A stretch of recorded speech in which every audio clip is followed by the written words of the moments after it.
Hello everyone, welcome to my channel. In this video, I will discuss the next topic from chapter 1 Matter in our surrounding of 9th class. आज जो इस video में मैं topic discuss करूंगी आप लोगों के साथ वो टॉपिक है बहुत ही सिंपल है और इंटरेस्टिंग है और मैं आपको बहुत ईजी वे से उसको समझाने की कोशिश करूंगी। जो टॉपिक है स्टेट्स ऑफ मैटर का वो डिस्कस करेंगे। जो आपकी 3 स्टेट्स ऑफ मैटर है solid, liquid and the gases state.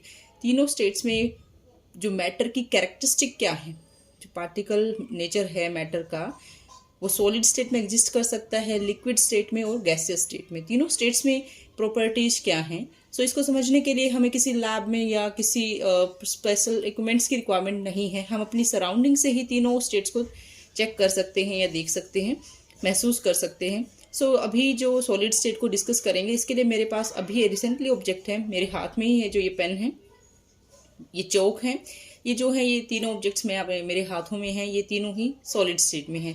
तो ये जो आपको सॉलिड ऑब्जेक्ट दिखाई दे रहे हैं इनकी अभी हम समझे तो इनकी क्या है, एक डेफिनाइट शेप दिखाई दे रही है, साइज है और एक डेफिनाइट वॉल्यूम ऑक्यूपाई किया है इस ऑब्जेक्ट ने।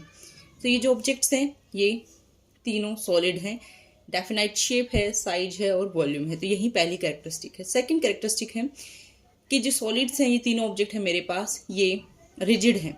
रिजिड का मतलब होता है जो चीज़ जब आप उसे फोर्स अप्लाई करें वो अपनी शेप चेंज ना करे, इवन ब्रेक डाउन हो जाए लेकिन शेप को चेंज ना करे। फॉर एग्जांपल मैं इस पेन पे अगर फोर्स लगाऊं और उसकी शेप चेंज करूं तो ये ब्रेक डाउन हो जाएगा, शेप चेंज नहीं होगी।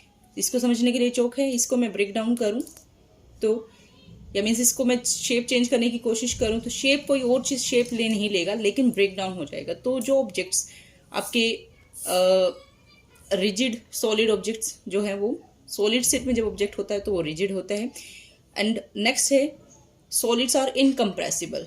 इनकम्प्रेसिबल मीन्स कि आप उन पे फोर्स लगाओ उनको आप कंप्रेस नहीं कर सकते कि उनकी वॉल्यूम को रिड्यूस कर सके। वॉल्यूम को रिड्यूस, प्रेशर लगा के वॉल्यूम को रिड्यूस नहीं कर सकते। ये मेरे पास पेन है, मैं इस पर प्रेशर लगाती हूँ तो मैं इसकी वॉल्यूम की ये इतनी जितनी इसका वॉल्यूम ऑक्यूपाई किया हुआ है, प्रेशर लगा के वॉल्यूम कम कर दे, ऐसा भी नहीं हो सकता। तो solids are incompressible. This is the fifth point. They are the rigid, strong, definite mass, volume and shape. And ये जितनी भी प्रॉपर्टी हैं कि रिजिड है, इनकम्प्रेसिबल है, ये पॉइंट्स सेकेंड पॉइंट को एक्सप्लेन करते हैं। सेकेंड पॉइंट है कि सॉलिड्स में strong intermolecular force of attraction है। Strong intermolecular force of attraction है क्योंकि सॉलिड्स में पार्टिकल क्लोज हैं। इसको मैं आपको थ्रू डायग्राम समझा देती हूँ।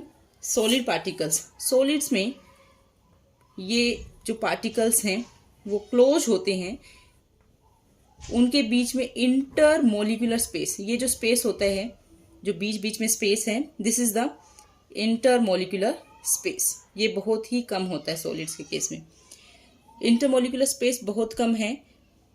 अगर हम इधर से भी और इधर से भी इन पर प्रेशर लगाएं, दोनों साइड से प्रेशर लगाएं तो क्या है, इंटरमोलिकुलर स्पेस ऑलरेडी बहुत कम है तो इनमें कंप्रेसिबिलिटी एबिलिटी बहुत ही ज़्यादा कम है। सेकंड क्या है इसमें कि यहाँ से पार्टिकल्स जो हैं क्लोज हैं एक दूसरे के, और जब कोई भी दो ऑब्जेक्ट क्लोज होते हैं तो नेचर में हर किसी दो ऑब्जेक्ट्स के बीच में एक फोर्स ऑफ अट्रैक्शन होती है। सो ये जो ऑब्जेक्ट्स हैं आपस में क्लोज हैं तो इनके बीच में फोर्स ऑफ अट्रैक्शन भी उतनी ज़्यादा होगी। ये जितने ज़्यादा क्लोजर होंगे पार्टिकल्स उतनी ज़्यादा फोर्स ऑफ अट्रैक्शन ज़्यादा होगी। तो सॉलिड्स में पार्टिकल्स क्लोज होते हैं इसलिए उनके बीच में फोर्स ऑफ अट्रैक्शन भी उतनी ही ज़्यादा होती है। और इसी वजह से सॉलिड्स का, इसी पॉइंट से हम एक्सप्लेन कर सकते हैं next point, density concept. Density होती है mass upon volume. Density is the mass upon volume. Mass means हर एक पार्टिकल का मास। अब सपोज यहाँ पर 5 पार्टिकल्स हैं, 5 पार्टिकल्स का मास, सपोज इस पार्टिकल का मास m1, second have the m2, m3 and m4, 5।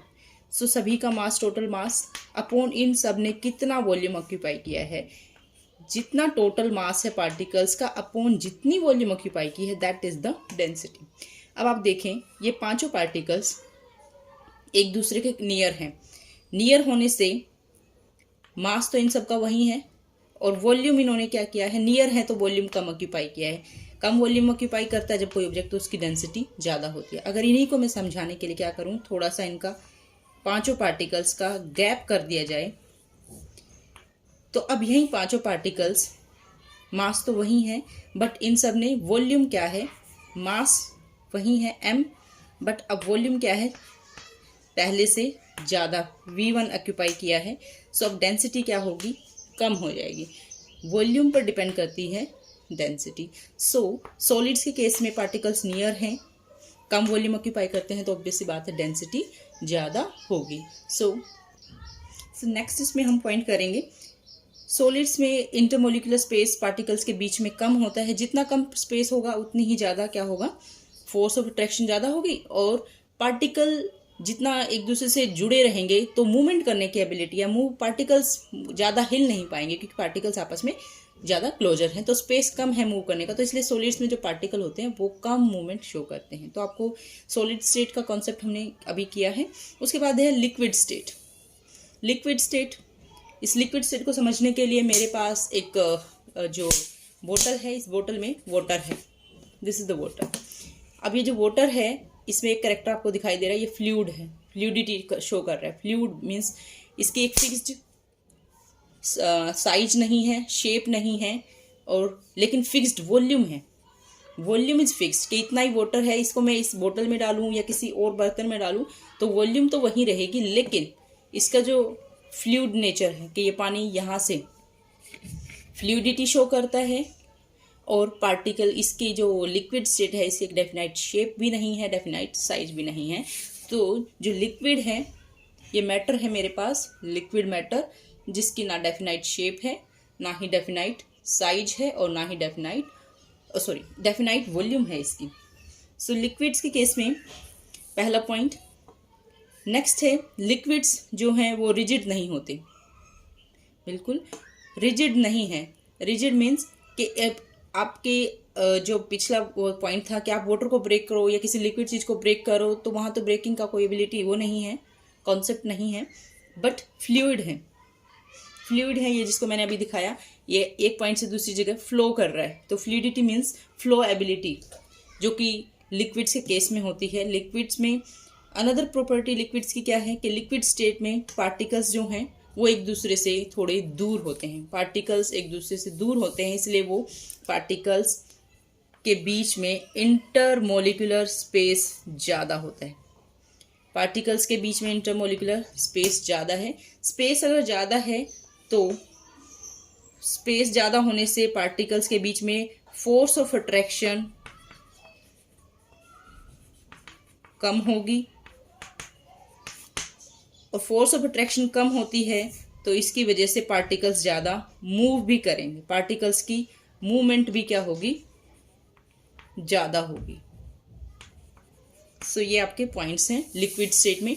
तो लिक्विड स्टेट में पार्टिकल्स हैं तो उनकी कैरेक्टरिस्टिक क्या हैं। नेक्स्ट इसमें है गैसियस स्टेट की कैरेक्टरिस्टिक। जो गैसेज हैं, गैसेज में क्या कैरेक्टरिस्टिक हैं, हमारे पास गैस को हम देख नहीं सकते बट गैस स्टेट को हम फील कर सकते हैं, महसूस कर सकते हैं। तो हमारे आसपास एयर में गैस है, उसको समझने के लिए एक तो एयर में हम हैंड को मूव करके, अभी मैं एयर में हैंड मूव कर रही हूँ तो मुझे ना ही कोई ऐसा रिस्ट्रिक्शन, अभी एयर में गैस पार्टिकल्स हैं, हाइड्रोजन है या कार्बन डाइऑक्साइड है, ऑक्सीजन है, नाइट्रोजन है, अदर गैसेज भी हैं। तो एयर में ये जो गैस पार्टिकल्स हैं, ये पार्टिकल्स एक दूसरे से इतने अपार्ट हैं कि मैं अब अपने आराम से हैंड की मूवमेंट करूँ तो मुझे कोई रिस्ट्रिक्शन या रुकावट महसूस नहीं हो रही है, लेकिन यहाँ पार्टिकल्स हैं, तो गैसियस स्टेट में है। अनदर इसमें गैसेज का एक कैरेक्टर है, ना ही डेफिनाइट शेप होती है, ना ही डेफिनाइट साइज होता है, ना ही डेफिनाइट वॉल्यूम होता है, क्योंकि वो जिस भी बर्तन में रखते हैं या गैस को फिल करते हैं तो गैस जो गैस है, गैस स्टेट है मैटर की, वो पूरा गैस पूरे आपके कंटेनर को फिल कर लेती है, कोई definite shape size volume occupy नहीं करती, पूरे कंटेनर में फैल जाती है। और गैसेस जो हैं हाईली कंप्रेसिबल है, वेरी इंपॉर्टेंट। इसको आप एक सीरीज के थ्रू भी एक्सपेरिमेंटली समझ सकते हैं। एक सीरीज कोई भी चीज़ है, कोई एम्प्टी आपका वेसल है, बर्तन है, उसमें भी गैस भरी होती है। जैसे आपने सिरिंज लिया, सिरिंज में अंदर गैस भरी है, तो सिरिंज को आप प्रेस करो तो वो गैस क्या होगी, कंप्रेसिबल। गैस जो है वहाँ पर गैस प्रेजेंट होती है और उसको हम कंप्रेस कर सकते हैं। गैसेज कंप्रेसिबल हैं, साथ में उनके बीच में पार्टिकल्स के बीच में हाईली इंटरमोलिकुलर स्पेस सबसे ज़्यादा होता है गैस पार्टिकल्स में, और गैस पार्टिकल्स के बीच में फोर्स ऑफ अट्रैक्शन बहुत ही कम होता है। इसको समझने के लिए, इस पॉइंट को समझने के लिए हम पार्टिकल्स, जब पार्टिकल सॉलिड स्टेट में है तो वो पार्टिकल नियर होते हैं, जब यही पार्टिकल या मीन्स जब कोई चीज़ लिक्विड स्टेट में है तो पार्टिकल्स के बीच में गैप आ जाता है और ज़्यादा। जब वो गैस स्टेट में आ जाता है तो पार्टिकल एक दूसरे से बहुत ही ज़्यादा अपार्ट हो जाते हैं। पार्टिकल्स के बीच में स्पेस बहुत ज़्यादा हो जाता है। जब स्पेस ज़्यादा होगा, दो चीज़ें एक दूसरे से जितनी दूर जाएंगी, अट्रैक्शन उतना ही कम हो जाएगा। यहाँ पे फोर्स ऑफ अट्रैक्शन उतनी ही ज़्यादा कम हो जाएगी। तो गैसेज में पार्टिकल्स दूर हैं, इसलिए फोर्स ऑफ अट्रैक्शन कम। लिक्विड में particle comparatively to the solids थोड़ा अपार्ट होते हैं, लेकिन इतने भी अपार्ट नहीं होते कि उनके बीच में फोर्स ऑफ अट्रैक्शन ना हो। फोर्स ऑफ अट्रैक्शन होती है बट सॉलिड से कम। सबसे ज़्यादा फोर्स ऑफ अट्रैक्शन सॉलिड में पार्टिकल्स में, उसके बाद आपका लिक्विड पार्टिकल्स में, और सबसे कम है आपका गैस पार्टिकल्स में फोर्स ऑफ अट्रैक्शन होती है। नेक्स्ट इसमें हम करेंगे कुछ इंपॉर्टेंट टर्म्स हैं जो आपकी एनसीईआरटी से हैं, और मैं सारा ये आपकी एनसीईआरटी कवर करा रही हूँ, तो आपको एनसीईआरटी पढ़ने की ज़रूरत नहीं होगी अगर आप मेरी वीडियो को देखते हैं तो। रिजिडिटी जो है, यहाँ पे एक इंपॉर्टेंट टर्म है rigidity. That is the ability to resist the change of shape. किसी की एबिलिटी की अपनी शेप को चेंज ना करने दे, यही प्रॉपर्टी है रिजिडिटी, और ये सॉलिड्स का फीचर है जो अभी हम कर भी चुके हैं। कंप्रेसिबिलिटी, कंप्रेस दबाव देना, प्रेशर लगाना। सो प्रेशर हम सॉलिड्स पे, कंप्रेसिबिलिटी सबसे कम थी हमारी सॉलिड्स में, सबसे ज़्यादा है गैसेस में। इसकी डेफिनेशन है ability to get compressed by the particle of matter. और गैसेज हाईली कंप्रेसिबल हैं because compressibility depend upon space between the particles of matter. सबसे ज़्यादा स्पेस गैसेज में, इसलिए वो कंप्रेसिबल भी सबसे ज़्यादा है। नेक्स्ट इसमें डेफिनेशन है फ्लूइडिटी। फ्लूइडिटी मीन्स किसी का फ्लो करने की ability, the ability to flow and change shape. So ये थे आपकी एनसीईआरटी की कुछ डेफिनेशंस। नेक्स्ट टॉपिक जो हम करेंगे, क्या मैटर जो 3 स्टेट्स एग्जिस्ट करती हैं, सॉलिड, लिक्विड एंड गैस, क्या एक स्टेट को हम दूसरी स्टेट में कन्वर्ट कर सकते हैं? इसका 1 मार्क क्वेश्चन अगर बने तो ये आपको यस करना है, और ऑब्वियसली है we can change the state of matter. So from the solid state to liquid, from liquid to the gases. So किन कंडीशंस में, इंपॉर्टेंट क्वेश्चन ये बनता है कि किन कंडीशंस में हम किसी मैटर की स्टेट को चेंज कर सकते हैं। सो 2 इंपॉर्टेंट कंडीशन है, very very important and very interesting to understand. Complete chapter is based on the understanding. Matter को अंडरस्टैंड करना है, पार्टिकल को समझिए, पार्टिकल के नेचर को समझना है, आपका पूरा चैप्टर आपको आसान लगेगा। अब हम स्टेट को जब चेंज करते हैं तो स्टेट को चेंज करने में 2 फैक्टर्स हैं, one is the temperature factor and another is the pressure factor. Temperature and pressure दोनों फैक्टर हैं किसी मैटर की स्टेट को चेंज करने के लिए। इसको एग्जाम्पल के फॉर्म में हम घर पे, बड़ा ही सिंपल है, आप अपनी किचन में जाके इजीली कर सकते हैं, और सबने देखा भी है। आइस ले, सॉलिड स्टेट है पानी की, उसको गर्म करें, गर्म करने पे पहले वो पानी में बदलेगा, वाटर के बाद बदलने के बाद उसको फिर भी हीट करते रहें, हीट करने के बाद एक स्टेट आएगी जब वो वेपर भाप बनना शुरू हो जाएगा। तो यहाँ मैंने एक ही चीज़ की तीनों स्टेट्स कन्वर्ट की, solid state to the liquid, liquid state to the gaseous state by applying the temperature. तो टेम्परेचर को लगा के हमने कंडीशंस को चेंज किया। इसको अपोजिट भी कर सकते हैं, मीन्स कि मैंने वेपर्स को कंडेंस किया, इकट्ठा किया, मीन्स प्रेशर लगाया। कंडेंस करने का मतलब हम 2 कंडीशंस को यूज करके स्टेट ऑफ मैटर चेंज कर सकते हैं। One is the temperature, another is the pressure.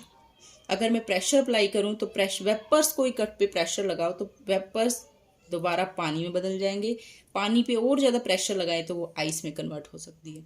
तो हम टेम्परेचर और प्रेशर को लगा के स्टेट ऑफ मैटर को चेंज कर सकते हैं। सो सबसे पहला इसमें है, इफ टेम्परेचर कैसे इफेक्ट करेगा, या टेम्परेचर कैसे रोल प्ले करता है। जब हम टेम्परेचर इंक्रीज करते हैं, टेम्परेचर इंक्रीज करने से पार्टिकल्स पे, एनर्जी पे असर होती है, पार्टिकल्स की फोर्स ऑफ अट्रैक्शन। इसको समझने के लिए हम ये पार्टिकल्स हैं। ये मेरे पास आइस है, आइस सॉलिड स्टेट में है, पार्टिकल्स नियर हैं। अब इस आइस पे हमने टेम्परेचर लगाया, तो ये जो टेम्परेचर लगाने से, temperature means heat, energy supply की है। एनर्जी जैसे सप्लाई करेंगे तो पार्टिकल्स की बीच की force of attraction, temperature particles की एनर्जी को बढ़ाता है, काइनेटिक एनर्जी। काइनेटिक एनर्जी का मतलब पार्टिकल्स एक मूव करना ज़्यादा शुरू करेंगे। जैसे ही उनके अंदर मूवमेंट आएगी, वो उनके बीच में जो फोर्स ऑफ अट्रैक्शन थी वो कम होनी शुरू हो जाएगी, वो दूर दूर हो जाएंगे, जिससे पार्टिकल स्टेट में आ जाएगा लिक्विड स्टेट में। तो यहाँ पर हमने टेम्परेचर को अप्लाई करके लिक्विड स्टेट में हमने मैटर को लेके आए हैं। सो टेम्परेचर का इफेक्ट है कि टेम्परेचर पार्टिकल्स की एनर्जी को बढ़ाता है, जिससे पार्टिकल्स में मूवमेंट आती है ज़्यादा और वो अपार्ट हो जाते हैं।